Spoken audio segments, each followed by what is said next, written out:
tayo guys ng lamb. Ayan. Ito ang gagamitin natin, lamb cutlets. Ayan siya guys. So magluluto ako guys. Ipapakita ko sa inyo kung paano. Ayan, bago yan, syempre, buksan muna natin.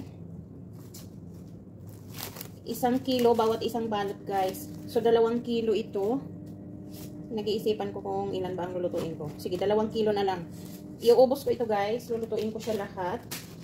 Kasi meron tayong pagbibigyan. Ito yung kaninang pagkain ngayon. Ayan, alam nyo naman sa Arab country guys, gusto nila ng lamb. Ayan, so yan ang iluluto natin. Bago yan, huhugasan muna natin siya guys.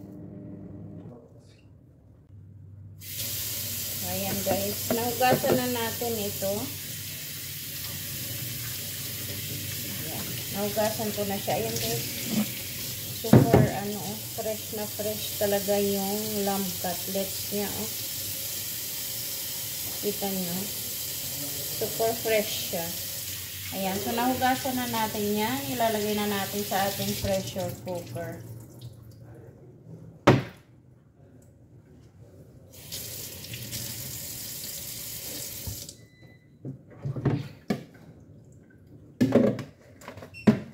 Ito guys, gagamit tayo ng pressure cooker. Ilalagay natin itong meat. Ayan. Ilalaga natin siya lahat.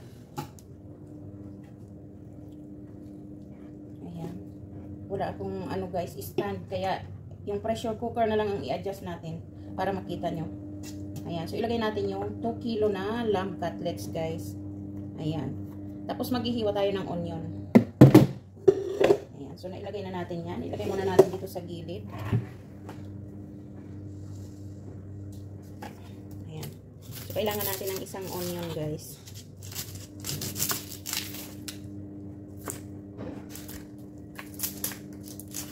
So, hihiwain lang natin ito sa 4.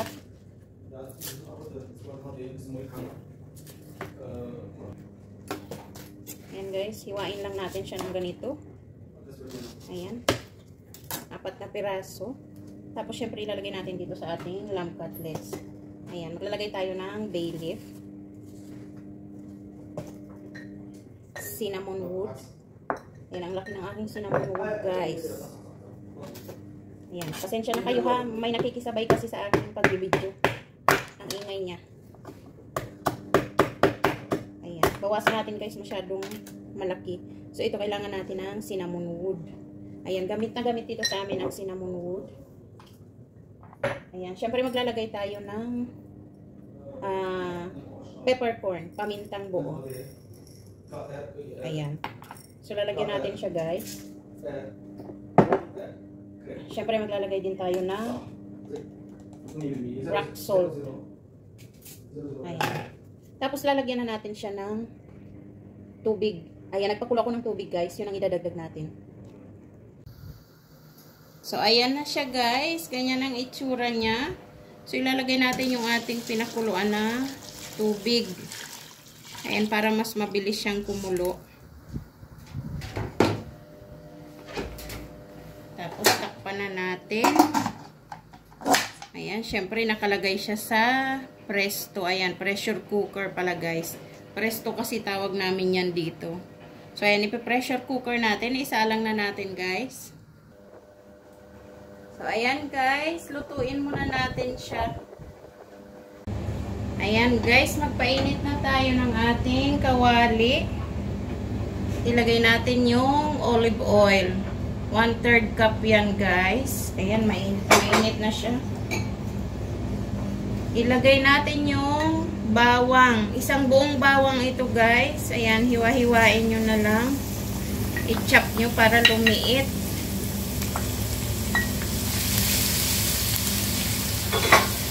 Ayan.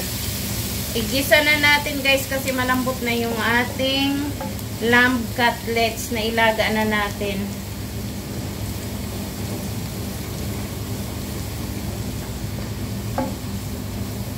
Igisa natin hanggang sa maging golden brown ang kulay niya guys.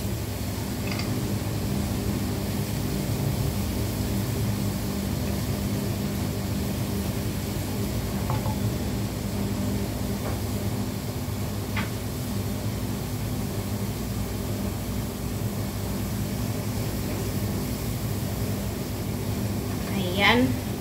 Golden brown na ang kanyang kulay, guys. Ilagay natin yung oyster sauce.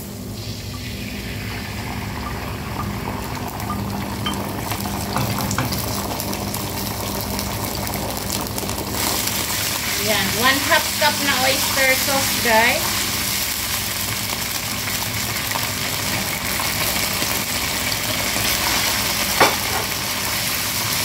Lagyan natin ng 1 cup na ketchup, tomato ketchup.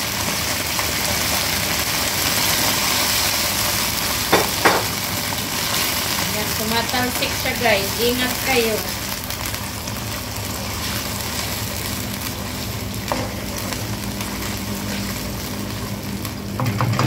Ayan, simutin natin, sayang. Simutin, guys, mahal ang ketchup. Hindi ito libre. Ayan. So, nasimot natin. Ayan. Tapos, guys, yung ano kasi paubos na yung aking yung nakuha ko saglit. Oyster sauce ko, guys. Nang hinayang ako doon sa natitirang naman sa loob. Nilagyan ko siya ng tubig. So, tingnan natin kung ilan ang sukat nito. Ayan. Almost 1 cup din. Ayan. Sayang kasi, guys. Kaya, nilagyan ko siya ng tubig at, shake ko. Ayan. Idagdag nyo sa inyong sauce. Diba? Kesa itapon yung diretso, meron pang mga tira-tira sa loob. Ayan, syempre maglalagay tayo ng 1 teaspoon na black pepper. 1 tablespoon na light brown sugar. Ayan, 99 ang tawag niyan sa atin sa Pilipinas. Ayan, syempre maglalagay ako, guys, ng 7-Up. Ayan, 2 maliit ito kasi wala akong malaking can. So, nasa 370 ml siya, guys.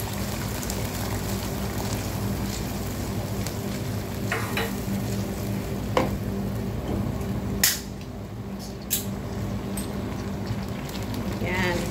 So, 370 ml na 7-Up.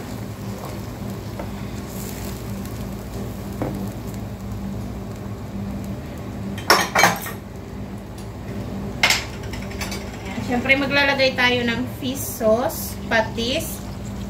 Ayan, 1 big spoon, guys.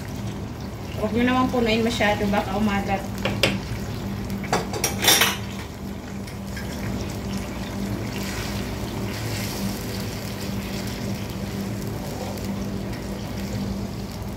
Ayan, kung napanood nyo, guys, yung live ko na screencast, gumawa ako ng ganito, kaya lang pang 1 kilo lang yun at meron siyang anghang. Nilagyan ko siya ng chili flakes. Itong gagawin natin ngayon, wala itong anghang, guys, dahil bata ang mga kakain.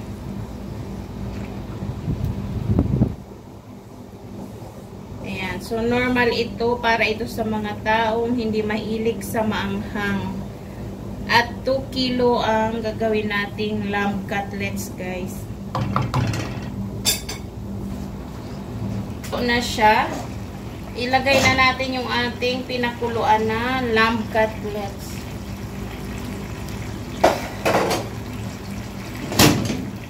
So, ayan, pinalambot muna natin siya, guys. Ayan, isasama na natin ilagay yung onion. Ito na siya.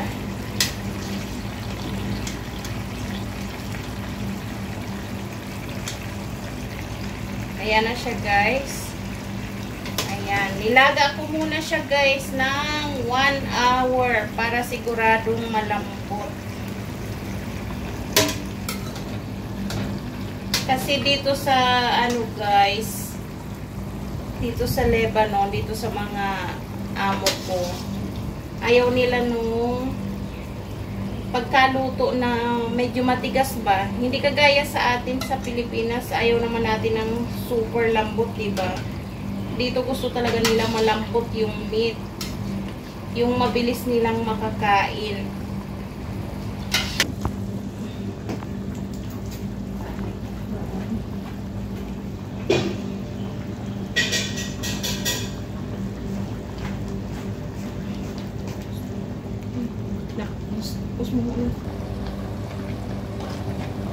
guys. Dahan-dahan lang sa paghalo.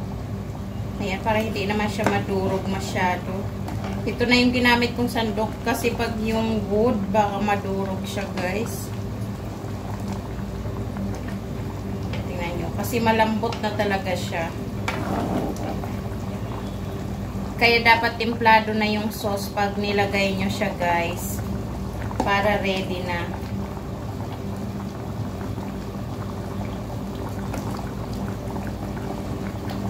Tapos, i-simmer nyo lang siya ng mga 5 minutes para mag-absorb yung lasa ng sauce.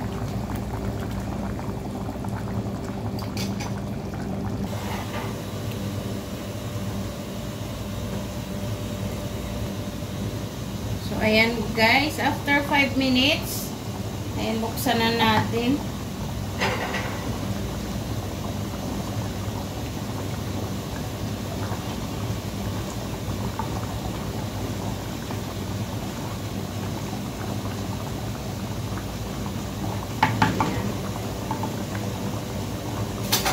Siyempre, huwag kalimutan ilagay natin yung spring onion.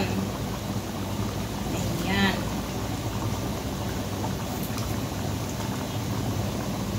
Iubos na natin, guys.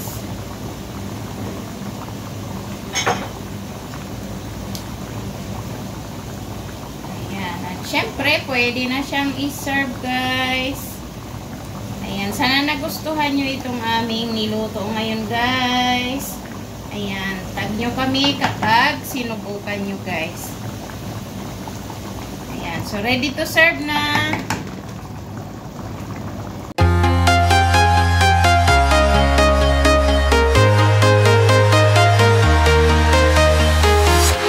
I'm walking alone, the streets are empty.